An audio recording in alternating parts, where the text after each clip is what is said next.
The Old School is brought to you by Ahart Solutions, which provides school surveys and applied research. More information at ahartsolutions.com.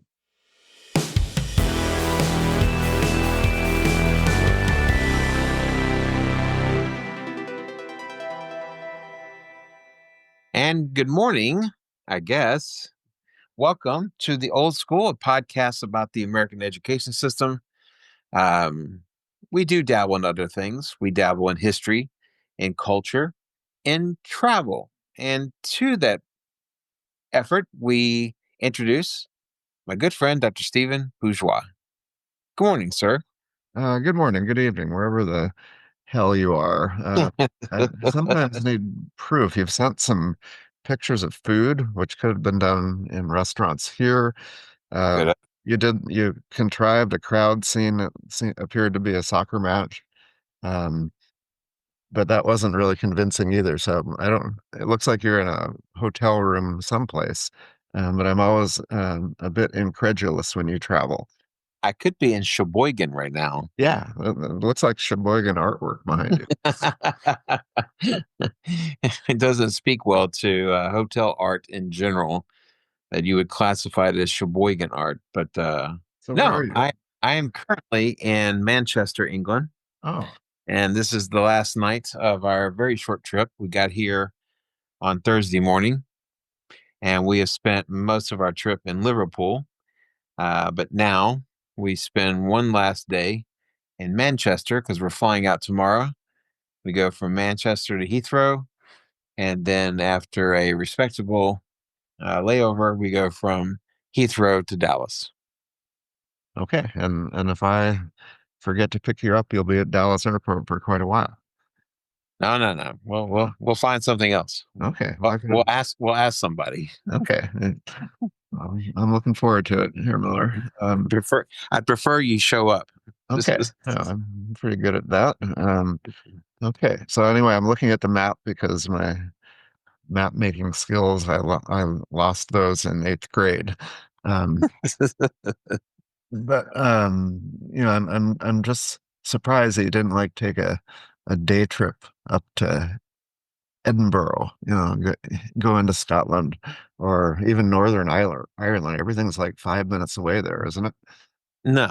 I think that would be that would be a gross miscalculation given how much time we actually have in country. So no, I'm afraid Northern Ireland, I'm afraid Edinburgh will have to wait for another trip. And indeed, another trip I am certain is in the future. Just depends on when. Not a matter of if, but when. Um, Exactly. Yes. did you know that the entire country of England could fit within Oregon? There's a joke there somewhere. I just No, can't think no, of it. it's 50,300 square miles, whereas the great state of Oregon is just under 100,000 square miles. And I could give you this in kilometers if you prefer, but it looks like almost two Englands could fit into one Oregon. Okay, now here's something that confuses me about England. Yeah. Isn't it your understanding is that the rest of the world uses the metric system? Um, yeah, everybody but us, and maybe England. I don't know. Well, so England uses, I don't know if their lack of the metric system is across the board, but at least with regards to distance, they use miles. Okay, so they And start. I don't understand where that came from. Hmm. So they don't, on the road signs, it's miles, not kilometers. It doesn't say km, it doesn't say anything, but the understanding is that we're talking about miles. Okay.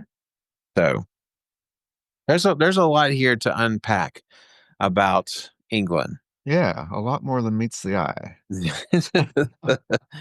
They have a lot of explaining to do. So, Oh, and there has been quite a few occasions where I'm reminded of the old axiom that we are two cultures divided by a single language. Because there have been times I can't tell if it's the accent or the fact that I'm hard of hearing, but somewhere, somehow, the translation is getting mixed up. And I'm not always terribly sure what people are saying. No, they're speaking the King's English. Yeah, they're not speaking the Queen's English anymore. They're speaking the King's English. So Well, I've always thought that maybe they're just more articulate. They know more words. They have a better education system, and so they're just speaking over our heads. it's possible. I mean, I'm certainly not dumb. I mean, I'm also not the smartest guy you'll ever meet, but I'm not dumb. So I would think that I could hang if it was just a question of vocabulary. Wow. Have they ever said the word right to you and then had to repeat themselves slower? And we haven't gotten around to that yet, but they just simply repeat because I act like the old man in the cowboy films who puts a horn up to his ear so he can hear things better. Well, sitting in pubs like I've seen from your photos, I imagine there's a lot of scurrying about in there. Yeah, we this is some pretty tight quarters up here when you wander into a pub.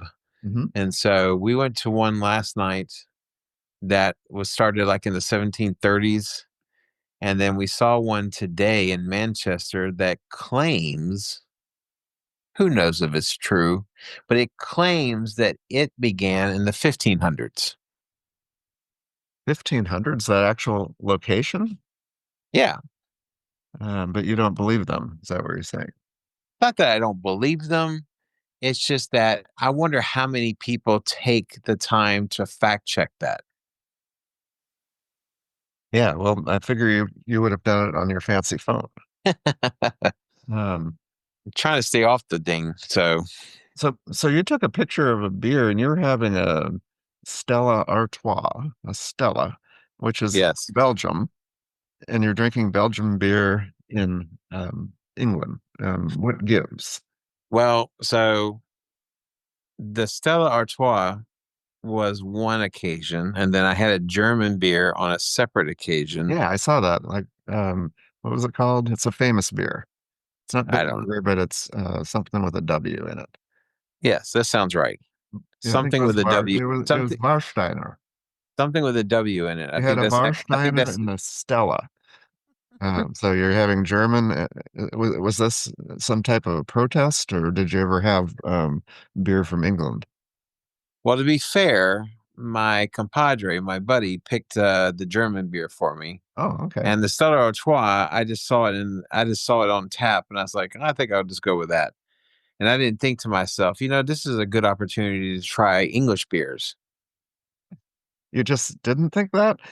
I Um, didn't. I mean, for me, quite frankly, that's on my bucket list, and I would have most likely gotten something Newcastle or something that's completely British or even Irish if I must, but certainly not a German beer. So yeah, so I mean, if I were with you, I would have gone for the local beer.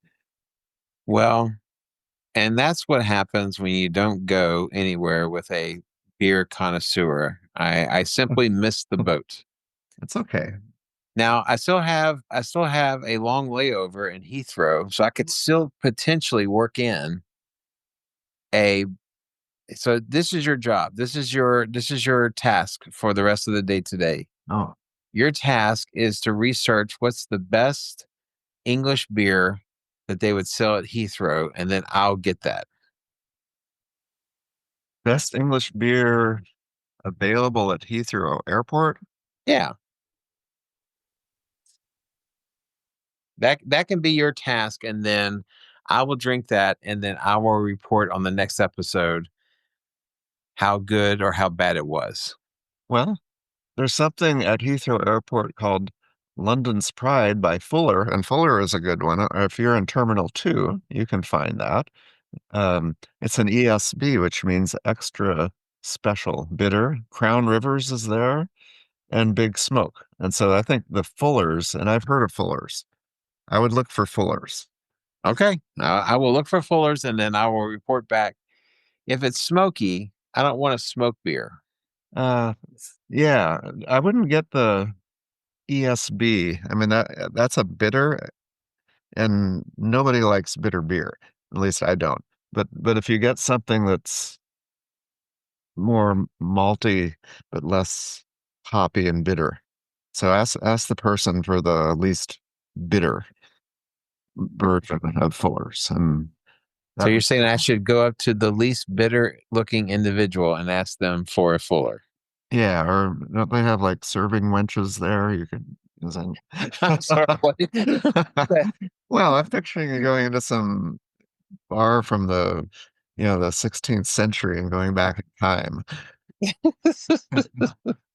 Just I'm, I'm the sure there was. I'm sure there was more colorful words well, than that to describe yeah. winches back in the day. Well, what's the equivalent derogatory term for a male server? I mean, I can't think of one. okay, well, I apologize for Before we get canceled, let's go ahead and leave this topic altogether. I could I'm be not worried about canceled. getting canceled by the public in general. I'm just worried about getting canceled by my wife, and so Oh, well, that's what I should start calling her. Let's see how that works. yeah, I would go in that direction here, Miller. Um, well, Next episode, we can play. How long does it take for Mr. Miller to get a divorce? I would After just be he's- doing, yeah, I'd probably be doing the podcast by myself. You may not even be around to tell the tale. you wouldn't be doing it by yourself because I'd be sleeping on your couch. So Oh, that's true. You could be sleeping in Ahart Solutions upstairs. yeah, they are solutions. So tell us all, even though I know the answer, why the hell, I've used hell a few times, did you go to England for like 4 days? Because I took you to the airport on Thursday, is that correct? Or Wednesday. Wednesday. So it's a whirlwind trip. But what were you after and how did you do with that? Well, the main purpose for the trip was soccer. And the main objective was Everton. So Everton is my English team. I cannot profess a long-standing, deep, passionate, almost maniacal love for the team. I came to the team maybe about 12, 15 years ago. But I wanted to see an Everton game. And there was the chance that we would not be able to get tickets. And so I got tickets for another game that was the day before, which is a second league team matchup, Blackburn versus Preston North End. Mhm. And so we went to, so with that game and then also go to the Everton game. So that was the raison d'etre for why I found myself in the old country. Okay. And so you went to see one of those games, but not both. Or Well, I mean, the fervent hope was that we would have both. right. But in the event that we could not get the Everton game, which is a first league matchup, then we would be able to at least see a second league matchup. Okay. So you've been to second league before. How was it compared? I mean, you've been to lots of professional soccer. You've been in Germany a few times also. But interesting enough, though, the two games I've been to in Germany were both first league matchups. Right, right. Uh, So you've never been so to second league. I've never been to a second league matchup, and so I was quite excited. And Yeah. so we were staying in Liverpool, which is where Everton is. I had no interest in the other team that's also in that city, but I wanted to see Everton, so we were going to stay there. We got ourselves a kind of an Airbnb on the Everton side of town. And if the other team can be said to represent the well-to-do of um, the city, and certainly the area where their stadium is certainly fairly well-to-do. Everton would be the opposite. So our apartment, while nice and wonderful and lovely and comfortable, um, there's some rough parts of the town, and there's rough parts of that immediate area, but everything was okay. So we stayed there. And Thursday, when we arrived that morning, we had a tour of the stadium. Now, this is a stadium where Everton plays. It's called Goodison Park, And this is where they've been playing since the stadium opened in 1892. Now, part of the reason why I went this year was because this is the last year that the park is going to be open. They're actually moving to a very large, modern, all the bells and whistles kind of stadium right there on the docks against the River Mersey, which flows through and by Liverpool. And so we did a tour of the old stadium, and it's just so cool because you're basically taking a look at what stadiums looked like in the 1800s, because the stadium has not really changed much. The various stands have been updated, of course, for safety considerations, fire retardant considerations, things of that nature. But as far as the bones of the building, it's still relatively the same building as we had and as you would have seen in the 1800s. Okay. And you mentioned this other team. What was that other team's name? So the other team's name, I will try to choke back the bile as I say it, but it's actually Liverpool FC. So Liverpool is quite successful. They're a great team. I'm just joking. They're a great team. They got very passionate fans. They have a very proud history, and they are the other team in question. So Everton, and that's always the big matchup when those teams, those two teams play each other. Their stadiums, you can actually see the other team's stadium when you're in any given stadium. They're only like a not even a mile apart. They're like a half a mile apart. They're on either end of a park called Stanley Park.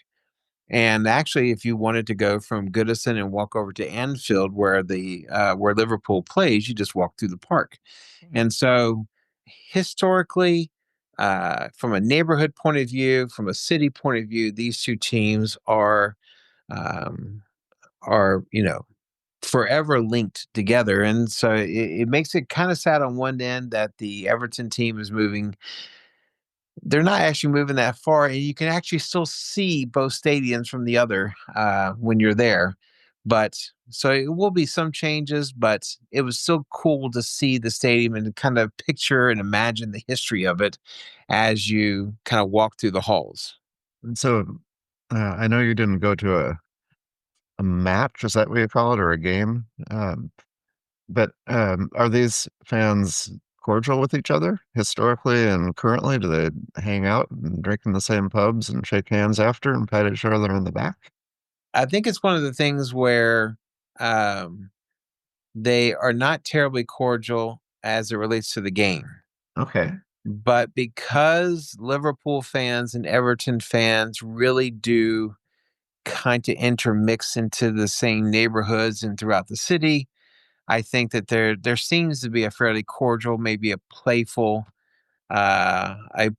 banter, a playful rivalry with a slight edge to it when not at the game. Now, when the game happens, that seems to be another story altogether, which it will happen actually on Wednesday. They play each other. So, Oh, okay. But I've heard of yeah. thugs and people who are kind of learn a style of street fighting that's specifically for these uh, groups after and before Yeah, it incarcerating. kind of represents a dark day, or dark time for English football, Hmm. and that of course is the hooligan period. Most people associate the hooligan period with the '80s Oh, okay. and the early '90s, but by the late '90s, the various English football leagues were doing a lot, and also European international organizations were doing a lot to severely punish anybody associated with you know that kind of behavior. So I would suggest to you that I don't know if you would classify it as a family friendly, but certainly it's something where you would see fathers with their sons or with their daughters. And so, Okay, that's encouraging. Are you comfortable sharing how you didn't end up getting to the um, top league game and went to another one?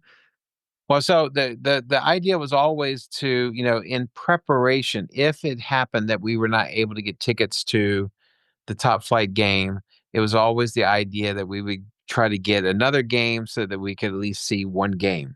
And so on Friday, we traveled just north of Liverpool to a town called Blackburn. Hmm. and they were playing a team called Preston North End.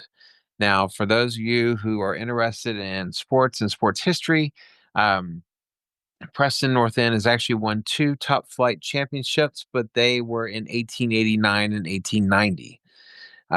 Blackburn has been quite successful over the years. Hmm. They haven't won top flight championships. They won FA Cups, which is a tournament that's done during the season. So they are the much more successful team, but they are also, these two teams are part of what's called a derby. And a derby, for those who, for the uninitiated, the derby is the games that involve the biggest rivals. Okay. And so if Everton were to, and when Everton plays Liverpool on Wednesday, that's a derby. That's the Merseyside derby.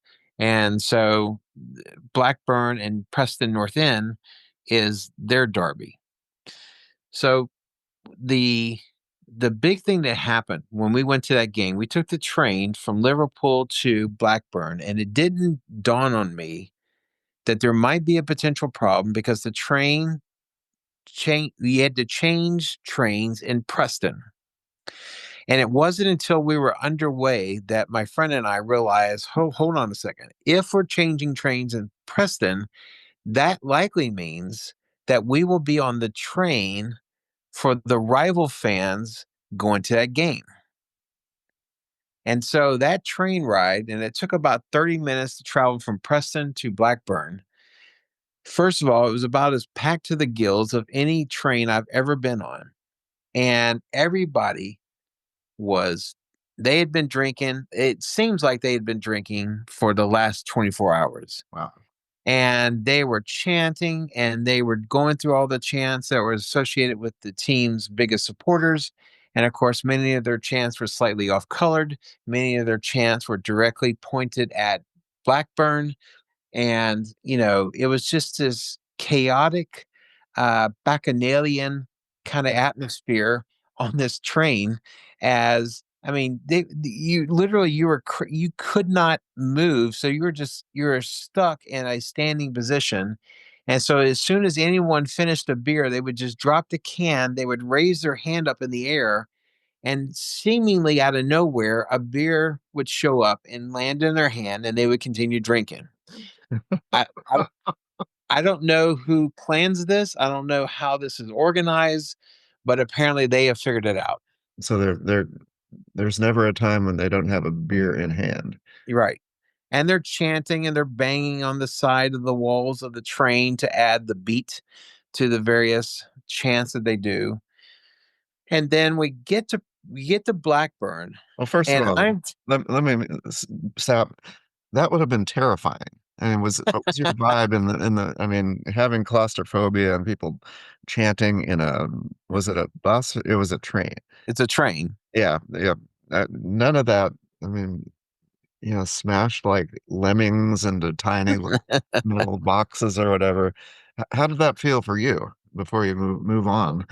Well, first of all, I am a big guy, and so that kind of helps me a little bit kind of withstand the pressure of all the other bodies up against me. Now, the guys who were directly up against me, they're all nice chaps. Yeah. They're very friendly, as you had to be in such close proximity to one another. Um, and actually, both the Preston fans and the Blackburn fans we talked to, they were just so over the moon, confused and excited that of the one game we decided to go to, that we picked a Blackburn Preston game. Oh, And that's when nice. And Yeah. it wasn't until we got there that we realized it was the derby for both teams. Hmm. And so there's a lot of synchronicity involved in Dang. this particular outing. So you were kind of honored guests there, and rather than going for the top league teams, you picked them because you're a man of the people. I am the fan of the people, and so So that's great. So what a nice kind of heartwarming story there. it is. Comes But it from it, this. it changes Oh, okay. because when Yeah. we get to Blackburn, my immediate reaction was, thank God I'm getting out of this train.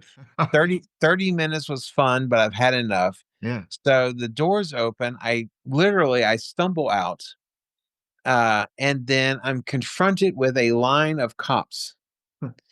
And so what the police department in Blackburn does apparently is that they line the entire platform full of police officers, and they're basically going to herd the Preston North End fans down the streets, down through a couple neighborhoods to the stadium, and is going to direct them away from the Blackburn fans Wow. to the visitor entryway of the stadium. Okay. Now the problem is that there must have been about 20 cops, maybe more. There were several police officers on horseback, and these horses were huge. And you have a lot of people who are drinking. Again, these kids have been drinking seemingly all day long. I remember we went through one neighborhood, and on one side you had the row houses, on the other side you had this empty field. So on the row house side, you'd have the people who lived there who were basically just they basically came out to watch the parade, Yeah. because you just have a parade of drunken yahoos going down the street. And then on the open field side, you had about a line of about 30 people peeing up against the fence. And then, of course, then the cops were trying to wish them away. Then the horses would come in. And at one point, I heard one guy yell at the cop, "I will pee on you." And the cop responded, "The horse doesn't care." You know, and so, so you have this hooligan, and at one point, so there was cops behind us, basically because we were caught up in this crowd of Preston fans. Yeah. They were telling all of us, "Hey, keep it going, keep moving, close up the gaps." And but there was a couple of skirmishes that began to break out between a couple of the fans and the cops. And at one point, one of the police officers on a horse came flying in, and that horse grazed me on What? my shoulder, and it almost sent me flying. I was able to kind of catch my balance, but I almost went stumbling off to the side because this was a huge horse. I mean, it did a swipe of me as they were going after this other person. And with this point, both my friend and I, we started to kind of start hanging around these two cops that are kind of walking alongside of us. And I said, "Hey, listen, we obviously have fallen in with the wrong crowd.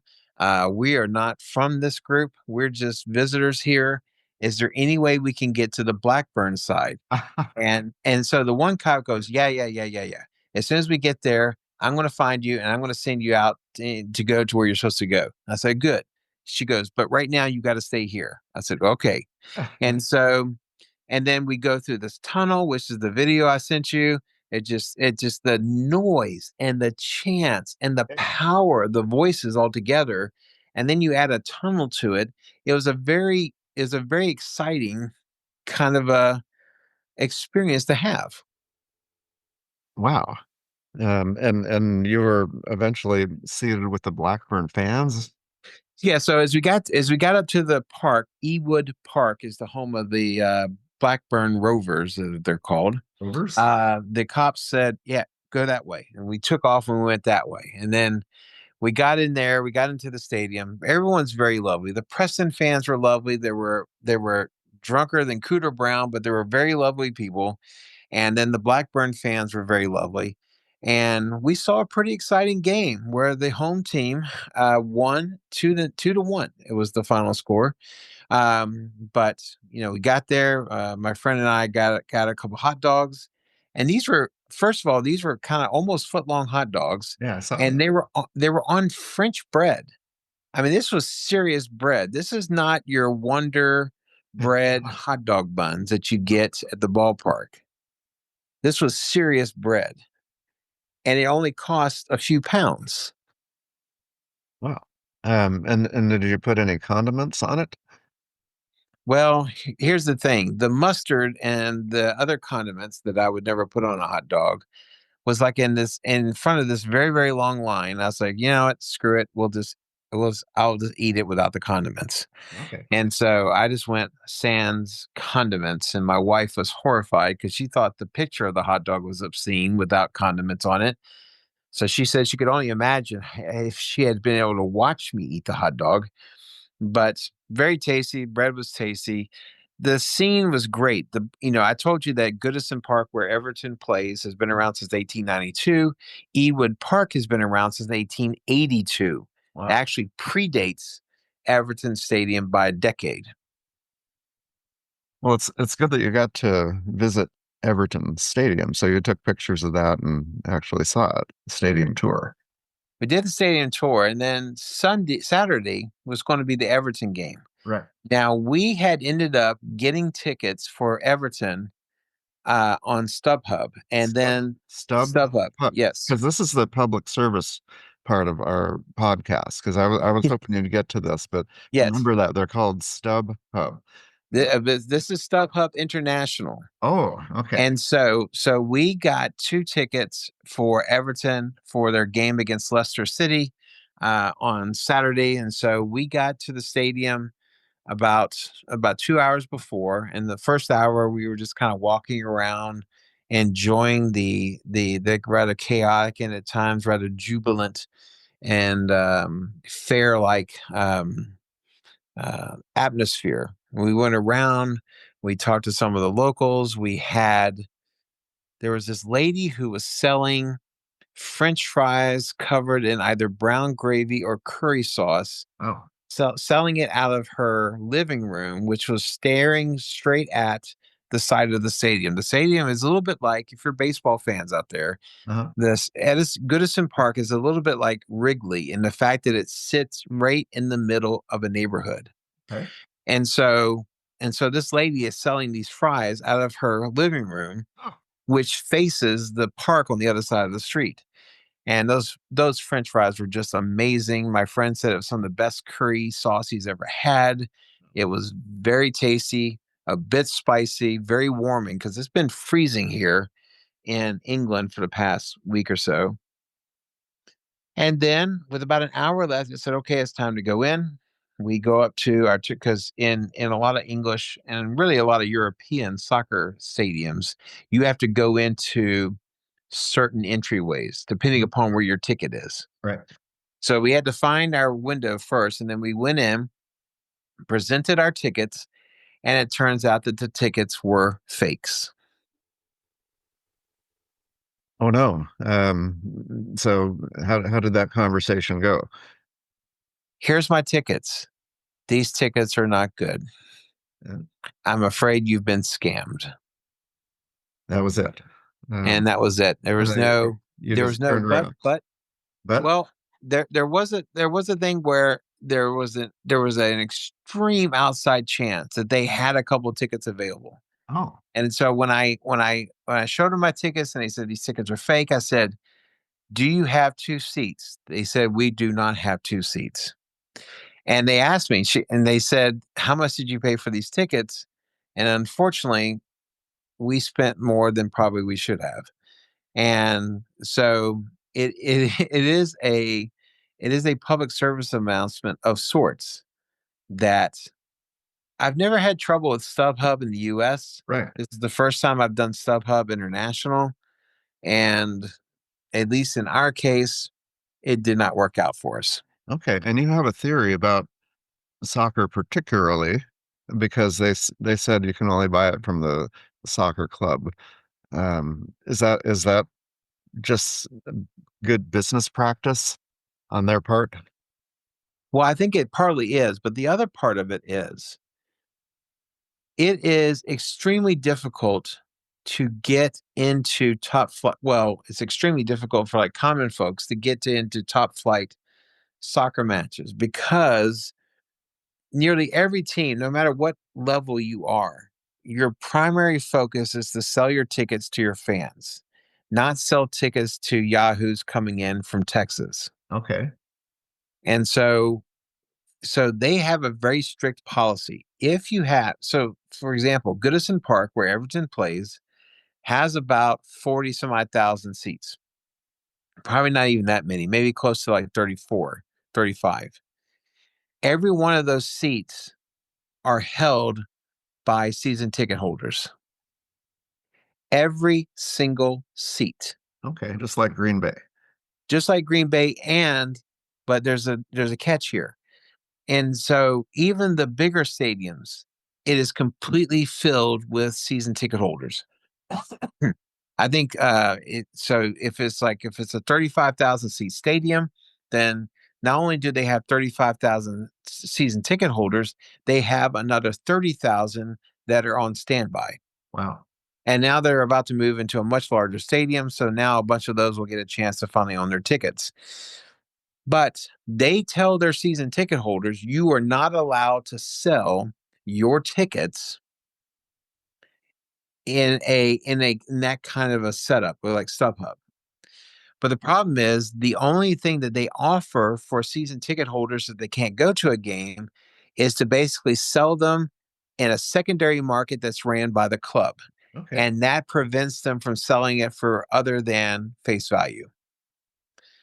So if you're a season ticket holder and you can't go to a game, your options are to sell it to a friend for an exorbitant amount, whatever they're willing to pay, to sell it on StubHub for an exorbitant amount, or you can sell it at the club. But if they catch you selling it on StubHub, you could lose your season tickets.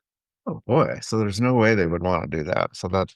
So there's your public service. So if you're gonna get a ticket, you get it right through the team itself.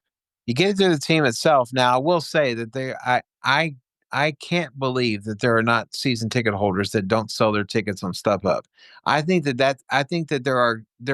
there is the possibility of respectable, legitimate tickets on StubHub. I just don't think that there is a ton of them, and I think that we unfortunately suffered the consequences for this policy, which I didn't truly understand until we got here. Okay, but you're still getting your money back from StubHub. Those are insured, right? Those are insured, but you got to fill out a bunch of paperwork and what have you. And um, I'll be interested to see how that process goes. They should give you a credit, and then you could get Cowboys tickets or something with them. I guess that would be the only way to sell Cowboys tickets if you were getting them basically for free. So, Yeah, they don't but be able to give those things away uh, yeah, anymore. Bad yeah, example. yeah, example. And so we basically spent the game time in a bar, and the Everton team did quite well on Saturday. And so it turned out, from a kind of a team standpoint, it turned out to be a good day. But I was more than just a little bit sad and wistful of an opportunity missed, because I certainly will not be back here in time to see a game in the stadium. That's too bad, unless you miss your flight or something. Well, I think it'd be much harder. I mean, we picked the Leicester City game because it wasn't quite so sexy of an opponent. But the game on Wednesday has an extremely sexy Oh, opponent. it's their So there's rivalry. going to be no chance of getting tickets for that game. Okay. And did you stay in that bar long enough for the fans to pack the place after the game?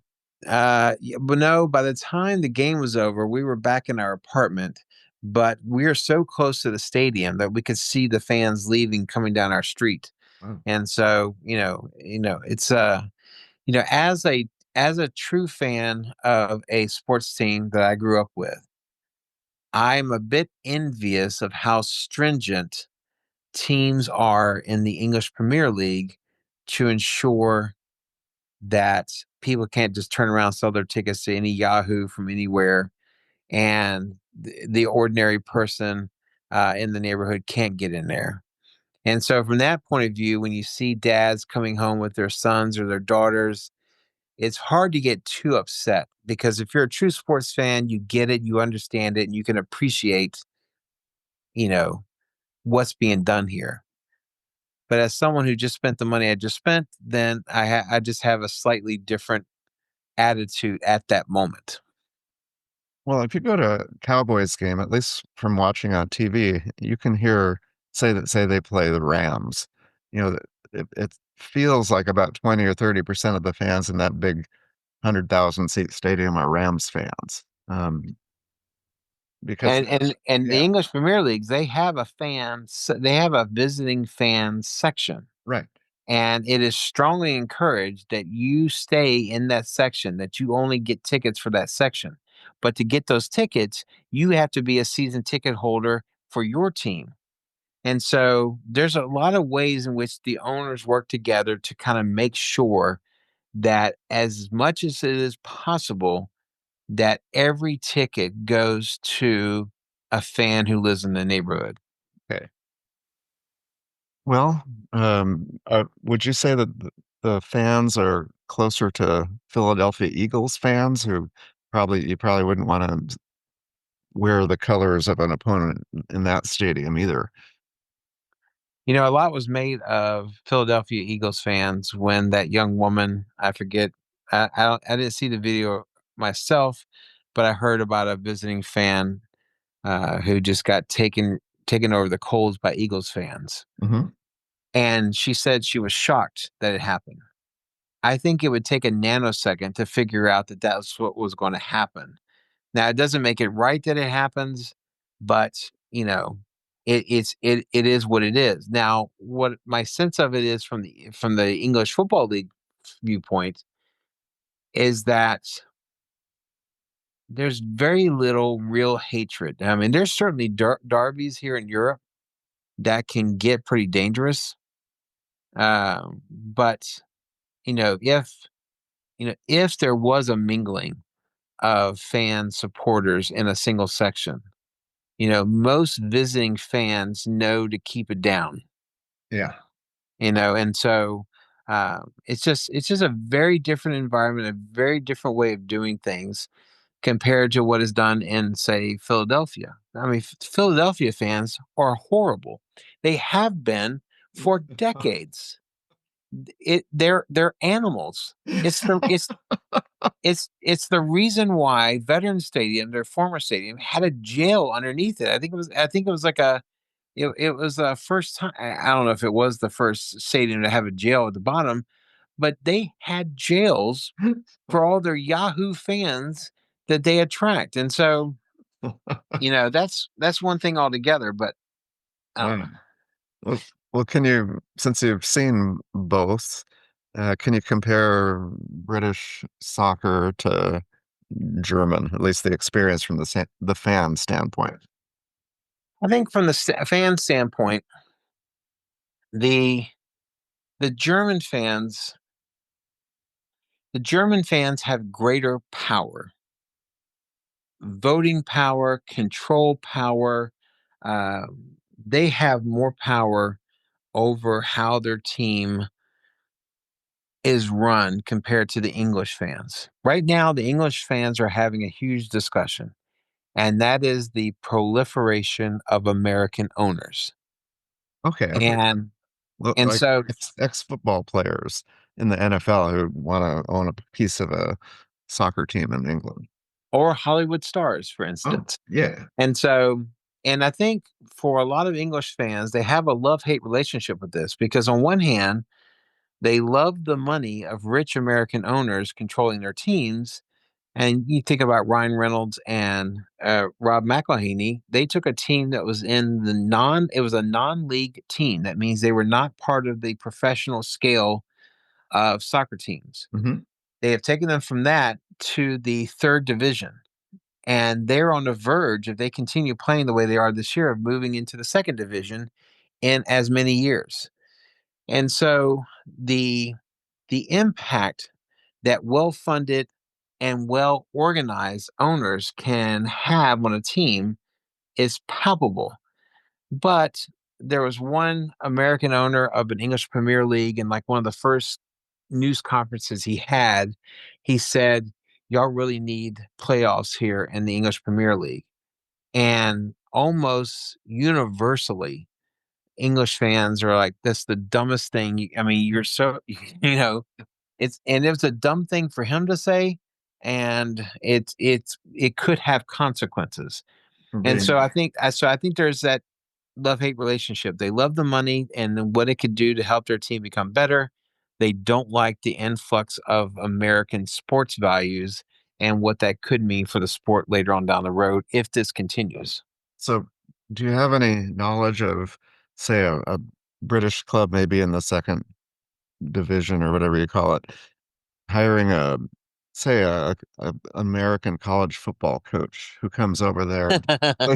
Technically, the owner is trying to shut down the team by hiring a competent coach, but eventually the players catch on to his methodology and they start to win and get confident, and then there's some love interest. Is that happening over there? If it is, I am unaware of that. So Okay. Well, it sounds kind of familiar. I don't know where I came up with that idea. I think you should run with it. I think you should write a story. Maybe it'll get picked up and made into a miniseries Okay, maybe Netflix would be interested. Who knows? or Apple TV. Oh, that's even better. So Wow. Okay. anyway, so I'll be going home tomorrow, and it has been such an amazing visit. There's a bunch of other stuff that was done, other kind of tourist things that were done that were pretty incredible. The Manchester Cathedral was amazing. The Western Approaches World War II Museum in Liverpool was unbelievable because what it does is it showcases the life of people who basically worked in basements dealing with top secret messages and Hmm. trying to track down U-boats during World War II. There's just so much history and uh, uh, so much to take in when you come to a country as old as this, and we're just in one tiny little slice of it. So it's been a fun trip. So you wish you had had more days. Is that the case? Oh yeah, I think you could easily spend a year here and not get to everything. So Hmm. What a compact little tour that would be. Because remember, it's half the size of Oregon.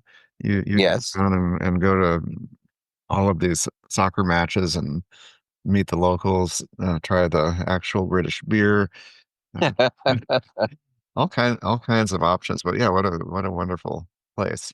Well, I'm glad you did this. And the podcast, you're coming in loud and clear. Last time we did a remote, you were kind of blurry there, and the sound was questionable. This is just perfect. All right, it sounds great. Well, so I guess I can say bis morgen. I'll see you tomorrow. See you tomorrow, and thank you everybody for listening. Uh, we ask that that if you're interested, and if you go that way, we ask that you follow us on Instagram at the Old School Podcast 2021. Look for videos that advertise upcoming or freshly loaded episodes, but also little things here and there in between. You can find the latest information. So follow us, leave a comment, and tell your friends. We're trying to get. Should we kind of explain? One of the things we're trying to do is we're trying to kind of broaden our listenership. So as many people as you can tell that, hey, this is not a bad podcast. That certainly would be very appreciated by us. Indeed. Please do. And give that thumbs up too. Do we have that? Sure, thumbs up, Yep. stars, whatever you want to do. Yeah. Please do that for us. I appreciate it. Yeah. We And like, if you didn't like it, then just forget it. I said anything. So, really. Yeah. All all right. right. With that, we just say I do. Hair Dr. Bourgeois. Wiedersehen, Herr Miller.